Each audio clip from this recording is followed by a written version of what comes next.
యాక్చువల్గా deputy CM అన్నది కొన్ని చోట్ల ఉంటుంది, చాలా రాష్ట్రాల్లో లేదు. రాజ్యాంగబద్ధంగా లేదని అంటారు, నిజమేనా సార్? రాజ్యాంగబద్ధంగా ఉన్నది ముఖ్యమంత్రి, మంత్రులు. ఓకే. సో ఇప్పుడు చూసుకున్నా గత ప్రభుత్వం 5 డిప్యూటీ సీఎంలు. అవునండి, 5. తర్వాత మనం కేంద్రంలో చూసినా కూడా డిప్యూటీ ప్రైమ్ మినిస్టర్ కూడా ఉండేవారు. ఎల్కే అద్వానీ గారు కావచ్చు, వీరందరూ కూడా అప్పుడు ఉన్నారు. కాబట్టి ఈ విధమైన పోస్ట్. సో అందులో ఏంటంటే మంత్రికి ఉన్న తర్వాత ఏంటంటే డిప్యూటీ సీఎం, దానితో పాటు కొన్ని మంత్రిత్వ శాఖలు కూడా ఉంటాయి. ఓకే. అంటే వారికి ఏ మంత్రిత్వ శాఖలు కేటాయిస్తారు, అసలు ఫైనల్గా వీరిద్దరి మధ్య ఏం చర్చ జరిగింది, తర్వాత ఏ విధంగా మంత్రిత్వ శాఖలు ఎవరికి ఎన్ని డివైడ్ చేసుకోబోతున్నారు, ఇవన్నీ కూడా రేపు ప్రమాణ స్వీకారం తర్వాత వారు అనౌన్స్ చేస్తారు.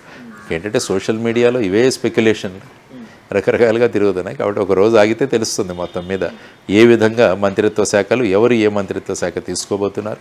పవన్ కళ్యాణ్ గారు ఉప ముఖ్యమంత్రిగా ఉంటున్నారా, లేకుంటే ఏదైనా మంత్రిత్వ శాఖ స్వీకరిస్తారా, ఇవన్నీ కూడా ఫైనల్గా లిస్ట్ అనౌన్స్ చేసిన తర్వాతనే తెలుస్తుంది. అంటే ఉప ముఖ్యమంత్రిగా ఉంటూ కూడా మంత్రిత్వ శాఖలు స్వీకరించే అవకాశం ఉందా సార్? ఉంది. ఉప ముఖ్యమంత్రి అయిన తర్వాత ఒక పోర్ట్ఫోలియో ఇవ్వాలి కదా, ఏదో ఒక శాఖని కేటాయించాలి, లేకపోతే కొన్ని శాఖలు. ముఖ్యమంత్రి తీసుకున్నా కూడా సర్వసాధారణ ఇప్పుడు ప్రైమ్ మినిస్టర్ తీసుకోండి నరేంద్ర మోడీ గారు, సర్వసాధారణ పాలన, అటామిక్ ఎనర్జీ, ఇలాంటివి ఇంకా మిగతా ఎవరి దగ్గర లేని శాఖలన్నీ కూడా ముఖ్యమంత్రి దగ్గర ఉంటాయి. కాబట్టి ప్రతి ఒక్కరికి శాఖ ఉంటుంది. నేను ప్రధానమంత్రి అన్ని విషయాలు నా దగ్గర ఉంటాయన్నది కాదు, ప్రధానమంత్రి కూడా కొన్ని విషయాలు ఉంటాయి. ఆయన హీఈస్ ద టీమ్ కెప్టెన్. అలాగా సార్, జనరల్గా మన రాష్ట్రానికి వచ్చినప్పటికీ ఎంతోమంది ముఖ్యమంత్రులను మీరు పరిశీలించారు కాబట్టి అడుగుతున్నాను, వాళ్ళు ముఖ్యంగా ఎలాంటి శాఖలు వాళ్ళ దగ్గర ఉంచుకుంటారండి ముఖ్యమంత్రి గారు? జనరల్గా ఏంటంటే జనరల్ అడ్మినిస్ట్రేషన్ అంటే సర్వసాధారణ పరిపాలన. ఆ తర్వాత కొంతమంది హోమ్ వాళ్ళ దగ్గర పెట్టుకున్న వాళ్ళు ఉన్నారు, కొంతమంది ఫైనాన్స్ వాళ్ళ దగ్గర పెట్టుకున్నారు, ఆర్థిక శాఖ వాళ్ళ దగ్గర పెట్టుకున్నారు. తర్వాత వచ్చేసి కొంతమంది సినిమాటోగ్రఫీ ఇలాంటివి రకరకాలుగా ఉంచుకుంటారు. అంటే జనరల్ అడ్మినిస్ట్రేషన్ GAD అంటాం మనం. GAD జనరల్ అడ్మినిస్ట్రేషన్ డిపార్ట్మెంట్స్, ఇవి వాళ్ళ దగ్గర ఉంచుకుంటూ ఉంటారు. సో ఆ విధంగా ఇప్పుడు చూడాలి, ఒక్కొక్కరికి కొంతమంది అనుకుంటారు హోమ్ డిపార్ట్మెంట్ మన దగ్గర పెట్టుకుందాం, అంటే పోలీస్ యంత్రాంగం ఇవన్నీ కూడా మన దగ్గర ఉంటాయి. కొంతమందికి మేబీ వ్యవసాయం ఇష్టం ఉండొచ్చు, కాబట్టి అగ్రికల్చర్ మా దగ్గర పెట్టుకుంటాము అని అంటుంటారు. సో ఆ విధంగా ఇప్పుడు it depends on the CM ఏ విధమైన విషయాలు వాళ్ళ దగ్గర పెట్టుకుందామని అనుకుంటున్నారు, ఏ విధమైన విషయాలు మిగతా వాళ్ళకి ఇద్దాం అనుకుంటున్నారు అనే దాని మీద ఆధారపడింది. బట్ సర్వసాధారణ పరిపాలన అన్నది జనరల్ అడ్మినిస్ట్రేషన్ అన్నది ముఖ్యమంత్రి దగ్గర జనరల్గా ఉంటుంది. ఆ తర్వాతే మిగతా శాఖలు కూడా ఎవరి దగ్గర లేని శాఖలు ఏవైనా ఉంటే అవి కూడా ఆ విషయాలన్నీ కూడా వీరు డిస్కస్ చేస్తారు. సార్, ఇందాక నేను ఒక వీడియో చూశాను, అంటే ఎన్డీఏ కూటమి తమ సభాధ్యక్షుడిగా తమ నాయకుడిగా చంద్రబాబు గారిని ఎన్నుకున్న ఇది యాక్చువల్గా ప్రతిపాదించింది పవన్ కళ్యాణ్ గారు. సో తర్వాత పురంధేశ్వరి గారు కూడా దానికి ఆమోదం బలపరిచారు. సో ఆ విధంగా చంద్రబాబు గారు ఎన్నికయ్యారు. వాళ్ళిద్దరూ తర్వాత కౌగిలించుకోవడం, వాళ్ళిద్దరి మధ్య ఇంటిమసీ ఇలాంటివన్నీ చూస్తూ ఉంటే అంటే మామూలు చూసినప్పుడు ఎలా అనిపిస్తుంది సార్? అంటే ఈ జోడీ ఎలా వెళ్ళబోతుంది, అంటే ఈ 5 ఏళ్ళలో ఏం చేయబోతుంది, వీళ్ళ ప్రయాణం సాఫీగా సాగే అవకాశం ఉందని అనిపిస్తుందా మీకు? డెఫినెట్గా ఇద్దరు కూడా రాష్ట్రం పట్ల అభిప్రాయము అభిమానం ఉన్నవాళ్ళు, రాష్ట్రాన్ని మంచి బాటలో తీసుకువెళ్ళాలి అన్న అభిప్రాయంతోనే వారు ఇద్దరు ఎన్నికల ముందే పొత్తు పెట్టుకోవడం జరిగింది. కొన్ని సమయాల్లో ఎన్నికల తర్వాత పొత్తు పెట్టుకుంటారు. అవునండి. కానీ ఇది ఎన్నికల ముందు నుంచి వచ్చిన పొత్తు కాబట్టి మొదటి నుంచే అవగాహనతో వెళుతున్నారు. కాబట్టి ఈ విధంగా కాకుండా రాష్ట్రాన్ని ఏ విధంగా ముందుకు తీసుకువెళ్ళాలి అన్నది, ఎందుకంటే ఆ పరిపాలన నుంచి ఈ పరిపాలనను అందరం కలిసి తీసుకొద్దామన్న నిర్ణయం తీసుకున్న వాళ్ళు ఖచ్చితంగా ఈ రాష్ట్రాన్ని ముందుకు తీసుకువెళ్తున్నప్పుడు సామరస్యంతోనే, మంచి అభిప్రాయాలతోనే, మంచి చర్చలతోనే ముందుకు వెళుతుందని నేను అనుకుంటాను. అదే అనుకుందాం మనం, అదే జరగాలి కూడా. వాళ్ళిద్దరి మధ్య జోడీ ఆ ఇంటిమసీ కూడా, బాండింగ్ కూడా కరెక్ట్గా ఉన్నట్టు ఉందండి. అంటే చాలా చోట్ల వినిపిస్తుంది, అంటే తగ్గాల్సిన చోట ఇద్దరు తగ్గడానికి సిద్ధపడుతున్నారు. హితవు చాలా ముఖ్యం. తర్వాత కేంద్రంలో కూడా ఒక మంచి అవకాశం ఉంది మనకి, మనం అక్కడి నుంచి మనకు సంబంధించిన అనేక విషయాలను తెచ్చుకోవడానికి ఇది కూడా మంచి అదను. తర్వాత ఇంతకు ముందుగానే పవన్ కళ్యాణ్ గారికి అక్కడ మోడీ గారితో కానీ అమిత్ షా గారితో కానీ ఉన్న సాన్నిహిత్యం ఇవన్నీ కూడా రాష్ట్ర హితవుకు ఉపయోగపడతాయి. కాబట్టి ఈ విధంగా వాళ్ళ బాడీ లాంగ్వేజ్ కానీ మీరు అన్నట్టు వాళ్ళ ఆలోచనలు, ఇద్దరు ఏదైనా విషయంలో కావాలంటే తగ్గే విధానం, ఇవన్నీ కూడా మనకు స్పష్టంగా కనిపిస్తున్నాయి. ఇదే రాష్ట్రానికి కావాల్సింది. సార్, ఇప్పుడు మోదీ గారు అమిత్ షా గారి విషయంకి వచ్చినప్పటికీ యాక్చువల్గా పవన్ కళ్యాణ్ గారికి ఎక్కువ ఇంటిమసీ వాళ్ళతో ఉందా, అంటే ఎక్కువ ఫ్రెండ్షిప్ వాళ్ళతో ఉందా, లేకపోతే చంద్రబాబు గారికి ఎక్కువ ఇంటిమసీ ఫ్రెండ్షిప్ ఉంది? అంటే ఏమని భావించవచ్చు? ఎందుకంటే ఏంటంటే 2019 ఎన్నికలు అయిన తర్వాత పవన్ కళ్యాణ్ గారు అప్పటి నుంచి భారతీయ జనతా పార్టీతో సఖ్యతగా ఉన్నారు. అప్పటి నుంచి కూడా మీరు చూసుకుంటే ఈవెన్ తెలంగాణ ఎన్నికల్లో కూడా మీరు చూస్తే జనసేన పార్టీ అక్కడ బీజేపీకి ప్రచారం కూడా చేసింది, అక్కడ జరిగింది. సో ఆ విధంగా ఆ విధమైన ఇంటిమసీ ఉంది. కానీ రాజకీయాల్లో ఏమవుతుందంటే ఈ వీళ్ళందరూ కూడా ఎన్నికల ముందే కలిశారు, అదొక మంచి విషయం. కాబట్టి ఎన్నికల ముందు కూడా కలిసేటప్పుడు కూడా కొన్ని విషయాలు ఆలోచించుంటారు. ఎన్నికల తర్వాత మనం ఎన్నికవుతే ఏ విధంగా మనం ముందుకు వెళ్ళాలన్నది అప్పటి నుంచి కూడా తీసుకుంటారు. సో అవన్నీ చూసుకుంటే అటు కేంద్రంలో కావచ్చు, ఇటు రాష్ట్రంలో కూడా కావచ్చు, సయోధ్యగా సఖ్యంగా ముందుకు వెళితే బ్రహ్మాండంగా మనం అభివృద్ధి సాధించగలం. ఇది చాలా క్రూషల్ ఈ 5 సంవత్సరాలు మన రాష్ట్రానికి. అంటే ఈ ఇద్దరిలో ఎవరికి ఎక్కువ సఖ్యత ఉందని భావించవచ్చండి వాళ్ళతోనే? ఎందుకంటే అక్కడ తీసుకుంటే మోడీ గారు ఈసారి మాట్లాడుతూ చంద్రబాబు గారి అనుభవం గురించి మాట్లాడారు. తర్వాత పవన్ కళ్యాణ్ గారి యొక్క ప్రభావం గురించి మాట్లాడారు. ఏ పవన్ అయ్యే ఏ తుఫాన్ అయ్యి అన్నారు ఆయన. అంటే ఒక జస్ట్ గాలి కాదు, ఇదొక తుఫాన్ అన్నట్టుగా మాట్లాడారు. అంటే ఆ విధంగా చూసుకుంటే అనుభవము, తర్వాత వచ్చేసి ప్రజలలో ఉన్న ప్రజాదరణ, ఈ రెండింటి కాంబినేషన్ అన్నట్టుగా ఆయన మాట్లాడారు. సో ఆ విధంగా ఇట్స్ అ గుడ్ కాంబినేషన్.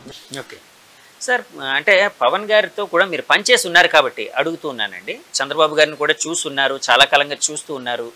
వీళ్ళిద్దరు ఆలోచన ధోరణి అంటే ఏ విధంగా ఉండబోతుంది? పవన్ గారికి ఎలాంటి శాఖను కేటాయిస్తే బాగుంటుందని మీరు అనుకుంటున్నారు? అంటే ముఖ్యంగా ఏంటంటే మన రాష్ట్రానికి ప్రస్తుతం కావాల్సినది అభివృద్ధి, తర్వాత ఉపాధి. ఈ రెండు కూడా చాలా ముఖ్యమైన విషయాలు, అభివృద్ధి, ఉపాధి. సపోజ్ అభివృద్ధి ఈ రాష్ట్రం గురించి తీసుకుంటే మనం పెట్టుబడులను ఎలా ఆకర్షించగలము అన్నది చాలా ముఖ్యమైన విషయం. ఈ రాష్ట్రానికి పెట్టుబడులు ఆకర్షిస్తే రంగాలు ఏంటి అన్నవి కూడా మనం ఆలోచించాలి. మొట్టమొదటి రంగం మన రాష్ట్రానికి చూసుకుంటే టూరిజం అన్నది చాలా పొటెన్షియల్ ఉంది మనకి. టూరిజం చిన్న చిన్న రాష్ట్రాలు కేరళ కానీ గోవా కానీ ఇటువంటి రాష్ట్రాలు టూరిజం ద్వారా బ్రహ్మాండంగా వాళ్ళు ఆర్థికంగా బలోపేతం అవుతున్నారు వాళ్ళు. కానీ మన రాష్ట్రం 974 కిలోమీటర్ల తీర ప్రాంతం ఉన్న రాష్ట్రం టూరిజంలో అంత ముందుకు వెళ్ళలేదు. కేరళ టూరిజం గురించి మాట్లాడతారు, గోవా టూరిజం గురించి మాట్లాడతారు, కానీ ఏపీ టూరిజం గురించి ఎక్కడ మనం విన్నట్టు లేదు. కాబట్టి టూరిజంలో ఉన్న పొటెన్షియల్ని మనం ఎక్స్ప్లాయిట్ చేయాలి. అది అనుకున్నప్పుడు ఏమవుతుందంటే ఇక్కడ అనేక టూరిజం పొటెన్షియల్ మనకు బాగుంది. సో అదొక రంగం మనకు ఉంటుంది. తర్వాత ఉపాధిని పెంచాలంటే ఎంఎస్ఎంఈ రంగం చాలా ముఖ్యం. Micro small medium enterprises, food processing, ఇవన్నీ కూడా ప్రధానంగా మనం తీసుకోవాల్సిన అంశం. వీటిలో ఏమవుతుందంటే ఉపాధి కల్పించవచ్చు. ఫర్ ఎగ్జాంపుల్ అగ్రికల్చర్, ఎందుకంటే ఆంధ్రప్రదేశ్ ముఖ్యంగా వ్యవసాయ ప్రాధాన్య రాష్ట్రం. ఇందులో మనం వ్యవసాయం మీద ఆధారపడి ఉంటాం. మన జిఎస్డిపి తీసుకున్నా కూడా సుమారుగా 26-27% మనం వ్యవసాయం మీద ఆధారపడి ఉన్నాం. కానీ ఈ వ్యవసాయం ఏంటంటే రా మెటీరియల్ వ్యవసాయమే నడుస్తుంది. నేను ధాన్యం పండిస్తాను, ధాన్యం అమ్మేస్తాను, నేను చేపలు పడతాను, చేపలు అమ్మేస్తాను. కానీ ఈ ప్రాసెసింగ్ అన్నది జరగట్లేదు. నేను ధాన్యాన్ని కనుక దాన్ని రూపాంతరం చెందించి పళ్ళు పండిస్తున్నాను, నేను పళ్ళుగానే అమ్ముతున్నాను, కానీ దాన్ని రూపాంతరం చేయట్లేదు. టమాటోలుగానే అమ్మేస్తున్నాను, నేను దాని కెచప్లు ఇలాంటివి చేయట్లేదు. కాబట్టి ఈ ఫుడ్ ప్రాసెసింగ్ కూడా బ్రహ్మాండమైన స్కోప్ ఉంది మన దగ్గర. సో అదొక ప్రాంతము. తర్వాత చిన్న ఎందుకంటే యువతరం పెద్ద సంఖ్యలో ఉంది మనం. ఈ యువతరాన్ని వాళ్ళు ఎంప్లాయ్మెంట్ దిశగా మనము తీసుకువెళ్ళాలంటే చిన్న పరిశ్రమలు ఏర్పాటు చేయడం చాలా ముఖ్యం. ఎంటర్‌ప్రెన్యూర్‌షిప్ అంటాం దీన్ని, ఉద్యోజకత. ఇది డెవలప్ చేయాలన్నా మళ్ళీ ఎంఎస్ఎంఈలు చాలా ముఖ్యం. తర్వాత ఎంప్లాయ్మెంట్ అన్నది చాలా ముఖ్యం. అందుకని నేను ఏం కోరానంటే ఈవెన్ ప్రధానమంత్రి గారు కూడా మొన్న ట్వీట్ చేశాను, మీరు ఒక మినిస్ట్రీ ఆఫ్ ఎంప్లాయ్మెంట్ ఒకటి పెట్టండి అని చెప్పాను. ఇప్పుడు మనకు లేబర్ అండ్ ఎంప్లాయ్మెంట్ ఉంది, కానీ లేబర్ మీదే ఎక్కువగా అక్కడ ఉంటుంది. కార్మిక శాఖ ఉంటుంది కానీ ఈ ఉద్యోగ శాఖ పెద్దగా అంత ఇది ఉండదు. కానీ ప్రస్తుతం రాష్ట్రంలో కూడా ఈ employment department of ministry of employment ఉన్నది చాలా ముఖ్యం. ఎందుకంటే ఇది అన్ని మినిస్ట్రీలతో కోఆర్డినేషన్తో ఉండి రాష్ట్రంలో ఉద్యోగాలు ఎలా పెంచాలన్న దాని మీద ఒక మినిస్ట్రీ కావాలి. తర్వాత గ్రామీణ ప్రాంతంలో మనకి Mahatma Gandhi rural employment guarantee scheme, NREGA అంట, అది ఉంది. దానివల్ల ఏంటంటే గ్రామీణ ప్రాంతాల్లో సంవత్సరానికి 100 రోజులు నుంచి 125 రోజులు ఎవరైనా వచ్చి నేను పని చేస్తానంటే వాళ్ళకు పని కల్పించాల్సిన బాధ్యత ప్రభుత్వాలు. కానీ అది పట్టణ ప్రాంతంలో లేదు. కాబట్టి మేమేం సూచిస్తున్నామంటే మన రాష్ట్రంలో కూడా పట్టణ ప్రాంతంలో పట్టణ ప్రాంత ఎంప్లాయ్మెంట్ గ్యారంటీ స్కీమ్ అన్నది మీరు ప్రవేశపెట్టారు. అంటే ఒక 100 నుంచి 125 రోజులు. ఫర్ ఎగ్జాంపుల్ ఇక్కడ ఎలాంటి పనులు మనం చేయొచ్చు అన్నవి మనం కేంద్రీకరించి, సపోజ్ ఇక్కడ పార్కులు డెవలప్ చేయడము, లేకుంటే గ్రీనరీ డెవలప్ చేయడము, తర్వాత వచ్చేసి డ్రైనేజ్ సిస్టమ్స్ని ఇంప్రూవ్ చేయడము, తర్వాత హెరిటేజ్ బిల్డింగ్స్ని కాపాడడము, తర్వాత క్లీన్లీనెస్లో ఏం చేయగలము, ఇలాంటివన్నీ కూడా మనకు ఏర్పాటు చేసి అక్కడ పట్టణ ప్రాంతంలో 100 నుంచి 125 రోజులు మనం కనుక యువతరానికి ఉపాధి కల్పించగలిగితే అది కూడా బ్రహ్మాండంగా వెళ్తుంది. ఇప్పుడు ఏంటంటే నిరుద్యోగ భృతి గురించి మాట్లాడుతున్నాం. నిరుద్యోగ భృతి కన్నా కూడా ఇటువంటి పథకాలు మనం తీసుకురాగలిగితే పని జరుగుతుంది, వాళ్లకు వేతనాలు కూడా దొరుకుతాయి. సో ఇటువంటి విధానాలు తీసుకురమ్మని చెప్పి కూడా మేము, కాబట్టి మన మెయిన్ కాన్సన్ట్రేషన్ వచ్చేసి పెట్టుబడులు ఎలా తీసుకురావాలి రాష్ట్రానికి, రాష్ట్రంలో ఉన్న యువతరానికి ఏ విధంగా ఉద్యోగాలు కల్పించాలన్నవి ఈ రెండు చాలా ప్రధానమైన అంశాలుగా ఉంటాయి. కాబట్టి వీటి మీద మనం కాన్సన్ట్రేట్ చేస్తూ, తర్వాత మన తీర ప్రాంతం ఎందుకు కాబట్టి పోర్ట్లు డెవలప్ చేయడము, జట్టీలు డెవలప్ చేయడము, తర్వాత వచ్చేసి కోల్డ్ స్టోరేజ్లు ఏర్పాటు చేసి ఈ ఆక్వాకల్చర్లో ప్రాసెసింగ్ చేసి దీన్ని ఎక్స్పోర్ట్ ఓరియంటెడ్గా ఎలా చేయడం, అగ్రికల్చర్ని ప్రాఫిటబుల్గా ఎలా చేయడం, అంటే వ్యవసాయాన్ని లాభసాటిగా తయారు చేయడం, ఇవన్నీ కూడా మనం ఆలోచించాల్సిన అంశాలు. సో వీటన్నిటికీ సంబంధించిన వాటి గురించి ఖచ్చితంగా వీరు ఆలోచించి ఏ విధమైన శాఖలు వారు తీసుకోబోతున్నారో దాని మీద నిర్ణయం తీసుకోవాలి. అంటే నేననేది మీరు మామూలుగా అనుకుంటున్న దాని ప్రకారం పవన్ కళ్యాణ్ గారి భావజాలం అంతా తెలిసిన వ్యక్తిగా అడుగుతున్నానండి. మీకు దగ్గరగా మీరు చాలా కాలం వారు యువతరంతో బాగా అటాచ్ అవుతారు. అదే ఎలాంటిది అయితే బాగుంటుందని మీరు అనుకుంటున్నారు? మినిస్ట్రీ ఆఫ్ ఎంప్లాయ్మెంట్ ఇది, ఎందుకంటే వారికి ఉన్న శక్తి వల్ల మిగతా అన్ని డిపార్ట్మెంట్స్తో మినిస్ట్రీస్తో కూడా కోఆర్డినేట్ చేసి ప్రతి మినిస్ట్రీ కూడా ఉద్యోగాలు ఎలా సృష్టించాలన్న దాని మీద కేంద్రీకృతం చేయగలిగితే రాష్ట్రంలో ఉన్న యువత బ్రహ్మాండంగా వాళ్ళు ముందుకు రాగలరు. కాబట్టి ఆ విధంగా వారికి మిగతా పోర్ట్ఫోలియో ఏమైనా కూడా ఈ కొత్త మినిస్ట్రీ అన్నది ఏర్పాటు చేయాలన్నది నా అభిప్రాయం. పవన్ కళ్యాణ్ గారికి ఇవ్వాలి అన్నది మీ అభిప్రాయం? ఆయన చెబితే యువతరానికి కూడా బాగా వెళుతుంది, యువతరానికి బ్రహ్మాండంగా ఆయన వెళుతుంది. మిగతా శాఖలు ఉన్నాయి, మిగతా రొటీన్ శాఖలు ఉన్నాయి, కానీ ఇది ఒక కొత్త ప్రయోగం.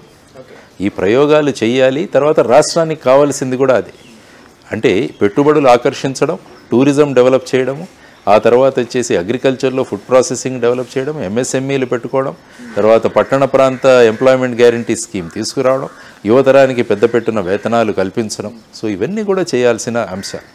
కాబట్టి వీటన్నిటి గురించి వారికి ఆలోచనలు ఉంటాయి డెఫినెట్గా. సో దాని గురించి ఒక యోగ్యమైన నిర్ణయం తీసుకుంటారు. కానీ వారు ఎక్కడున్నా కూడా ఆ మంత్రిత్వ శాఖను బ్రహ్మాండంగా ముందుకు తీసుకువెళ్తారని నేను అనుకుంటాను.